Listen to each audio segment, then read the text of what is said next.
KIIFB CEO സ്ഥാനത്ത് നിന്ന് രാജിയില്ല എന്നും പദവിയിൽ തുടരണമോ എന്ന് മുഖ്യമന്ത്രിക്ക് തീരുമാനിക്കാമെന്നും മുൻ ചീഫ് സെക്രട്ടറി കെ.എം. എബ്രഹാം. വരവിൽ കവിഞ്ഞ സ്വത്ത് സമ്പാദിച്ചുവെന്ന കേസിൽ സിബിഐ അന്വേഷണത്തിന് ഉത്തരവിട്ട നടപടിയിലാണ് കെ.എം. എബ്രഹാമിന്റെ വിശദീകരണം.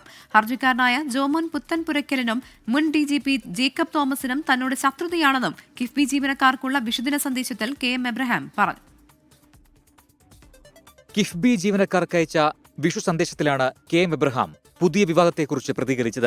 സിബിഐ അന്വേഷണത്തിന് ഉത്തരവിട്ട നടപടിയെ സധൈര്യം നേരിടുമെന്ന് പ്രതികരിച്ച കെ.എം. എബ്രഹാം അപ്പീലിന് പോകുമെന്ന സൂചനയും നൽകുന്നുണ്ട്. ഹർജിക്കാരനെതിരെയും പേരു പറയാതെ കടുത്ത വിമർശനമുണ്ട്. ഹർജിക്കാരന് തന്നോട് ശത്രുതയാണെന്നും ഹർജിക്കാരൻ തനിക്കെതിരെ ഗൂഢാലോചന നടത്തിയെന്നും ആരോപിക്കുന്നു. ധനസെക്രട്ടറിയായിരിക്കെ ഹർജിക്കാരൻ PWD റെസ്റ്റ് ഹൌസ് ദുരുപയോഗം ചെയ്തത് കണ്ടെത്തിയതിലുള്ള വൈരാഗ്യമാണെന്നും കെ.എം. എബ്രഹാം പറയുന്നു. ജേക്കബ് തോമസിനെതിരെയും കെ.എം. എബ്രഹാം ആരോപണമുന്നയിച്ചു. തനിക്കെതിരെ മാധ്യമങ്ങളോട് സംസാരിക്കുന്ന മുൻ വിജിലൻസ് ഡയറക്ടർ നേരത്തെ 20 കോടി തിരിമറി നടത്തിയത് താൻ കണ്ടെത്തി. ഹർജിക്കാരനൊപ്പം അദ്ദേഹവും ചേർന്നുവെന്നും കെ.എം. എബ്രഹാം കുറ്റപ്പെടുത്തുന്നു. സ്വത്തിന്റെ കാര്യത്തിൽ ഹാജരാക്കിയ രേഖകൾ കോടതി പരിശോധിച്ചോയെന്ന് സംശയമുണ്ട്. ഭാര്യയുടെ അക്കൗണ്ടിലെ മുഴുവൻ രേഖകളും പരിശോധിച്ചില്ല. കൊല്ലത്തെ കെട്ടിടം പണി താനും സഹോദരന്മാരും തമ്മിലുള്ള ധാരണാപത്രം അനുസരിച്ചാണെന്നും കെ.എം. എബ്രഹാം വിശദീകരിക്കുന്നു. 24 തിരുവനന്തപുരം.